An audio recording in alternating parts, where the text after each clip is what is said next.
Hi students, பார்த்தோன்னே இதை understand பண்ணியிருப்பீங்கன்னு நினைக்கிறேன். என்ன பேச போகிறோம் நல்லா பாருங்க, அண்டர்ஸ்டாண்ட் ஆகுது நம்மளுடைய வீடியோ எதை பற்றி பேச போகிறோம். ஓகே, ஸோ இன்னைக்கு நாம் பேச போகிறது ஒரு எவர் கிரீன் ஃபீல்டு. அந்த கப்பலோட நேம் சொல்லலை. ஓகே, ஈரான் அமெரிக்கன் கான்ஃப்ளிக்ட் போய்கிட்டு இருக்குது. இந்தியாவில் கூட எல்பிஜி கேஸ் கொஞ்சம் ஷார்ட்டேஜ் ஆகிட்டு இருக்கு அப்படிங்கிற. So one of the evergreen field in the world shipping industry. என்னதான் டெக்னாலஜி எது வந்தாலும் இந்த ஒரு இண்டஸ்ட்ரி ரீப்ளேஸ் பண்ணவே முடியாது. ஏன்னா உலகத்தில் ஒரு இடத்துல மேனுஃபேக்சர் பண்ண போகிறப்ப இன்னொரு இடத்துக்கு கண்டுபிடிக்கும் கட்டாயமாக டிரான்ஸ்போர்ட் வேணும். அதில் 85% ஆஃப் டிரான்ஸ்போர்ட் டு சி. இப்போ இந்த கப்பலில் கேப்டன் ஆகும் எப்படி, இதுக்கு என்னென்ன கோர்ஸ் பண்ணணும் அப்படிங்கிறது தான் நாம் இன்னைக்கு இந்த வீடியோவில் டிஸ்கஸ் பண்ணோம். Welcome to carrier campus.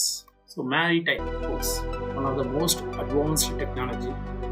Okay, evergreen IMU CET 2026 Indian Maritime University. இந்த யூனிவர்சிட்டியில சேர்றதுக்கான கோர்ஸ் பற்றி டிஸ்கஸ் பண்ணுவோம். Merchant navy especially UG course தான் டிஸ்கஸ் பண்ணுவோம்.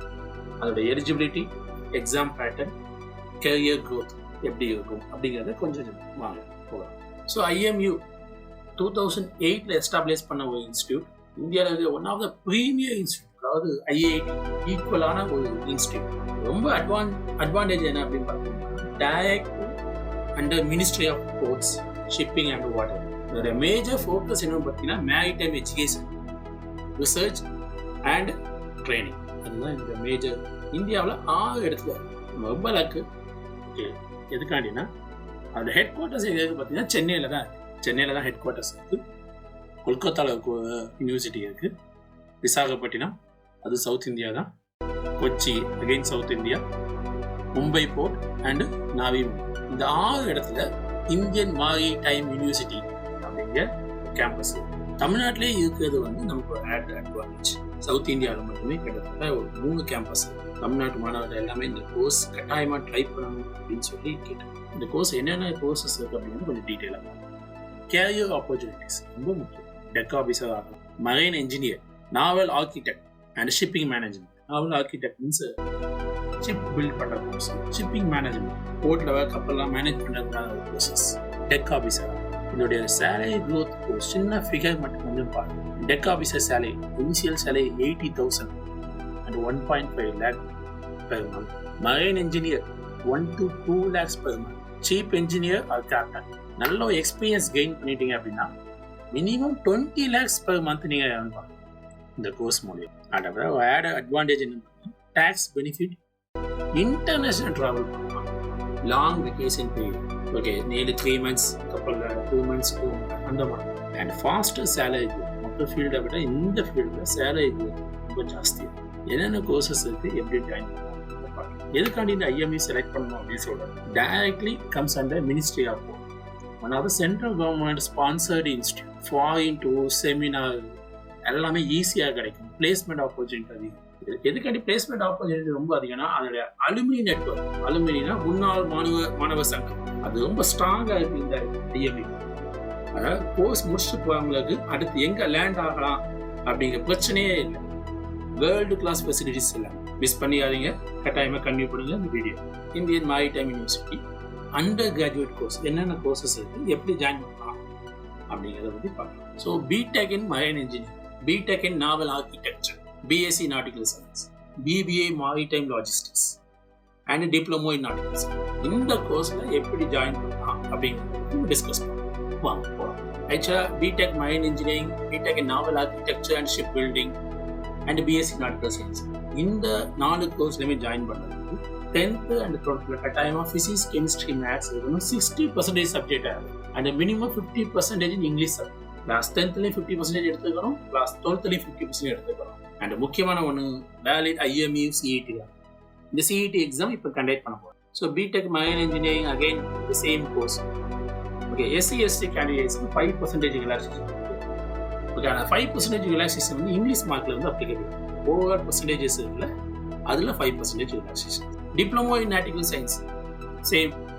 Class 10th + 12th physics, chemistry, maths. Average 60% overall average இருக்கணும். Okay, and 50% marks in 10th and 12th English examination. நல்லா ஞாபகம் வச்சுருங்க. 50%, 50% மார்க்ஸ் இருக்குது இங்கிலீஷ்லேயும். And BSc physics, maths, chemistry படித்தவங்க கூட அப்படி இருக்கலாம். அவங்க கூட diploma in nautical science eligible ஆகும். ஸோ இப்போ பிஎஸ்சி கரண்டாக பிஎஸ்சி ஃபிசிக்ஸ் பண்ணுறாங்க, மேத்ஸ் கெமிஸ்ட்ரி பண்ணுறாங்க, last semester 6th semester student இருக்காங்க, அல்லது பிடெக் பண்ணிட்டு இருக்காங்க, இவங்க கூட இந்த கோர்ஸ் எலிஜிபிள். ரொம்ப இம்பார்ட்டன்ட் கண்டிஷன்ஸ் அன்மேரிடா இந்த 4 கோர்ஸுமே ஜாயின் பண்ணும். பிபிஏ இன் மேரிடைம் லாஜிஸ்டிக்ஸ். ஓகே, 10th + 2 அதே தான். Minimum 50%, any stream. ஓகே, இதில் கண்டிஷன்ஸ் இருக்கு. இந்த 50% அப்படிங்கிறது தமிழ்நாட்டு மாணவர்களுக்கு தமிழை தவிர்த்து ரிமைனிங் ஓகே. ஏன்னா ஒரு லாங்குவேஜை கன்சிடர் பண்ணுவாங்க. இங்கிலீஷ், மேத்ஸ், ஃபிசிக்ஸ், கெமிஸ்ட்ரி எடுத்துருப்பீங்க, பயாலஜி ஆர் கம்ப்யூட்டர் சயின்ஸ். அது எந்த லாங்குவேஜ்னாலும் சரிதான், எந்த சப்ஜெக்ட்னாலும் சரிதான், காமர்ஸ் எடுத்தனாலும் சரிதான், அக்கௌண்டன்சி குரூப் எடுத்தனாலும் சரிதான், நீங்கள் கூட எலிஜிபிள் தான். ஆனால் ஓவராலாக 50% லாங்குவேஜ் கன்சிடர் பண்ண மாட்டாங்க. ஆனால் மினிமம் 50% மார்க் இங்கிலீஷ். அகைன் இது வந்து கம்பல்சரிஃபாக எல்லா கோர்ஸுக்குமே கம்பல்சரி ஆகும். BBA maritime logistics. Again SC/ST candidate 5% relaxation. திரும்பியும் சொல்கிறேன், இந்த 5% ரிலாக்ஸேஷன் அப்படிங்கிறது இங்கிலீஷ்க்கு அப்ளிகபிள் கிடையாது. ஸோ இங்கிலீஷை பொறுத்த வரைக்கும் கிளாஸ் 10th-லையும் 12th-லையும் கம்பல்சரியாக நீங்கள் கட்டாயமாக 50% எடுத்துக்கணும். அப்போ தான் நீங்கள் இந்த கோர்ஸ் ஜாயின் பண்ணுறதுக்கு எலிஜிபிள். ஏஜ் கிரைட்டீரியா ஜென்ரல் ஓசியாக இருந்தீங்கன்னா 25 ஆனால் இருந்தீங்கன்னா, இல்லை ஓபிசி, அதாவது தமிழ்நாட்டை பொறுத்த வரைக்கும் பிசி, எம்பிசி, டிஎன்சி இவங்க எல்லாமே இந்த ஓபிசி கேட்டகரியில் வருவீங்க. உங்களுடைய அதிகபட்ச ஏஜ் 28. SC/ST இருந்தால் 30. இதே நீங்கள் பெண்ணாக இருந்தீங்க அல்லது டிரான்ஸ்ஜெண்டராக இருந்தீங்க அப்படின்னா ஜென்ரல் கேட்டகரியாக இருந்தால் 27 ஏஜ் இருக்கணும். பிசி, எம்பிசி, டிஎன்சி, பிசி முஸ்லீம் இவங்க எல்லாமே ஓபிசி கேட்டகரியில் வருவீங்க. இவங்களுக்கு எல்லாமே 30 ஏஜுக்குள்ள இருக்கணும். அண்ட் SC/ST இது எல்லாமே உமன்ஸ் 32 ஏஜ் கேட்டகரி. அண்ட் இந்த ஏஜ் கிரைட்டீரியா அப்படிங்கிறது 1 ஆகஸ்ட் 2026 பேஸ் பண்ணி கேல்குலேட் பண்ணுவாங்க. ஏன்னா அப்போ தான் அகாடமிக் இயர் ஸ்டார்ட் ஆகும். அதை கேல்குலேட் பண்ணி தான் இந்த ஏஜ் கிரைட்டீரியா அப்படின்னு. கைண்ட்லி இந்த டேட்டை ஞாபகம் வச்சுடுங்க. 1/8/2026. ரொம்ப முக்கியமானது வந்து 10th பாஸ் மார்க் ஸ்டேட்மெண்ட்டில் என்ன நேம் இருக்கோ அதே நேம் தான் உங்கள் பாஸ்போர்ட்லேயும் இருக்கும். எல்லா மைண்ட் ப்ரோக்ராமுக்கும் பாஸ்போர்ட். கிளாஸ் 12th படிக்கிற ஸ்டூடெண்ட்ஸ் எல்லாமே ஞாபகம் வச்சுடுங்க. உங்கள் லாஸ்ட் எக்ஸாம் முடிஞ்ச உடனே நீங்கள் பாஸ்போர்ட் அப்ளை பண்ணிடலாம். ஏன்னா உங்களுக்கு பாஸ்போர்ட் கம்பல்சரியாக தேவை. இந்த கோர்ஸ் ஜாயின் பண்ண முடிவு பண்ணிட்டீங்கன்னா பாஸ்போர்ட் கம்பல்சரியாக என்ஷூர் பண்ணிடுங்க. இந்த எக்ஸாம் பேட்டர்ன் எப்படின்னு பார்த்தீங்கன்னா physics, English, chemistry, general aptitude and maths இது எல்லாமே கிளாஸ் 12th லெவலில் தான் இருக்கும். கொஞ்சம் சிபிஎஸ்சி லெவலில். So state board CBSE syllabus almost equal தான். கான்செப்ட் நல்லா கிளியராக தெரியும் அப்படின்னா நீங்கள் ஈஸியாக அந்த எக்ஸாம் கிளியர் பண்ணிங்கன்னா அவ்வளோ ஒன்றும் டிஃபிகல்ட்டான எக்ஸாம்லாம் இருக்குது. அது 200 மல்டிபிள் கொஸ்டின்ஸ் எல்லாமே சாய்ஸ் இருக்கும். ஓகேவா? நெகட்டிவ் மார்க் கம்பல்சரியாக இருக்கும். வந்துடாதீங்க. Important date. ஏற்கனவே எக்ஸாம் அப்ளை பண்ணதுக்கு டேட் ஸ்டார்ட் ஆகிட்டு நம்ம இன்னும் அப்ளை பண்ணல. தமிழ்நாட்டில் நிறைய கேண்டிடேட் அப்ளை பண்ணது தான் என்னுடைய எக்ஸ்பெக்டேஷன். ஓகே, லாஸ்ட் டேட் பார்த்தீங்கன்னா 24 ஏப்ரல் தான். இன்னும் டைம் இருக்குது. கடைசி நாள் வரைக்கும் வெயிட் பண்ண வேண்டாம், அப்ளை பண்ணிடலாம். எக்ஸாம் டேட் 24 மே 2000. மே மாதம் 24 தான் எக்ஸாம். உங்கள் போர்டு எக்ஸாம் முடிஞ்சு உங்களுக்கு படிக்கிறதுக்கு நிறைய டைம் இருக்குது. ஸோ அதானே ஒரு நல்ல ஒரு இன்ஸ்டியூட், நல்ல ஒரு யூனிவர்சிட்டி, ஃபியூச்சர் நல்ல ஸ்கோப் அதிகமான உள்ள ஃபீல்டு. ஓகே, மிஸ் பண்ண வேண்டாம், ட்ரை பண்ணுங்க. ஃபிசிக்கல் ஃபிட்னஸ் கம்பல்சரியாக ஃபிசிக்கலி ஃபிட்டாக இருக்கும். ஏன்னா மரைன் கோர்சஸ் உங்களுக்கு நல்லாவே தெரியும். உங்களோட வேலைகள் எல்லாமே கப்பல் சம்மந்தப்பட்ட வேலைகளாக தான் இருக்கும். மெடிக்கல் ரெக்யூர்மெண்ட் என்னென்ன இருக்குது அப்படின்னா DGS, அதாவது டைரக்டர் ஆஃப் ஜெனரல் ஷிப்பிங், அவங்க கொடுத்துருக்க மெடிக்கல் ஸ்டாண்டர்ட் கட்டாயமாக ஃபாலோ பண்ணணும். மெடிக்கல் ஸ்டாண்டர்ட் இருக்கா இல்லையான்னு செக் பண்ணி அப்ளை பண்ணணும். நீங்கள் உங்களோட ஸ்டாண்டர்ட் செக் பண்ணணும்னா இந்த இதை கட்டாயமாக ஸ்க்ரீன்ஷாட் எடுத்து வச்சுருங்க. இதில் போய் பாருங்கள் அவங்க என்னென்ன மெடிக்கல் ஃபிட்னஸ் இருக்கணும், ஃபிசிக்கல் ஃபிட்னஸ் இருக்கணும், ஹைட்டு, வெயிட்டு, என்னென்ன இன்ஜெக்ஷனுக்கு போட்டு இருக்கணும், என்னென்ன டிசீஸாக நீங்கள் பாதிக்கப்பட்டு இருக்கக்கூடாது, எல்லாமே இதை கிளியராக கொடுத்துருக்காங்க. ஸ்க்ரீன்ஷாட் எடுத்து வச்சுடுங்க. கம்பல்சரியாக கோ த்ரூ பண்ணி பாருங்கள் உங்களுடைய qualification medical fitness. And eyesight and hearing certificate. உங்களோட ஐசைட் நல்லா இருக்கணும், அந்த ஹியரிங் கேட்கறதுக்கு நல்லாவே இருக்கும். ஓகே, சர்டிஃபிகேட் வந்து DGS அப்ரூவ்டு டாக்டர் வந்து சர்டிஃபிகேட் வாங்கியிருக்கும். இதெல்லாம் ஜாயின் பண்ணதுக்கு முன்னாடி ஃபாலோ பண்ணக்கூடிய ப்ரொசீஜர். பட் இதெல்லாம் நீங்கள் இருக்கீங்களான்னு ஃபுல் செக் பண்ணிவிட்டு அப்ளை பண்ணிவிடுங்க. ஏன்னா எக்ஸாம் ஃபீஸ் வந்து கொஞ்சம் ஜாஸ்தி. ஃபியூச்சர் ஸ்கோப் எந்த ஃபீல்டுனாலும் ஏஐ வந்து இம்பேக்ட் பண்ணும்.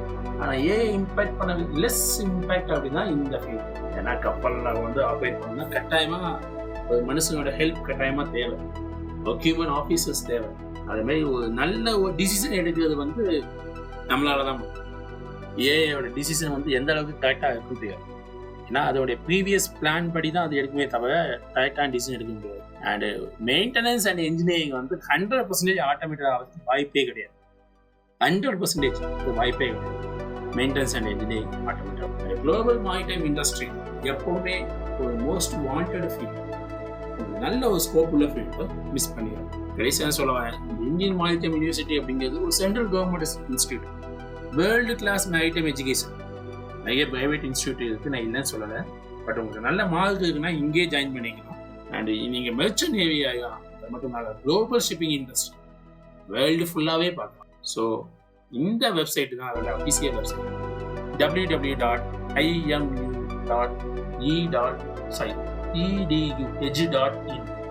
இதை ஸ்கிரீன்ஷாட் எடுத்து வச்சுடுங்க. இந்த வெப்சைட்டை உங்கள் எக்ஸாம் முடிஞ்சதுக்கப்புறம் நீங்கள் அப்ளை பண்ணிடுங்க, மறந்துட வேண்டாம்.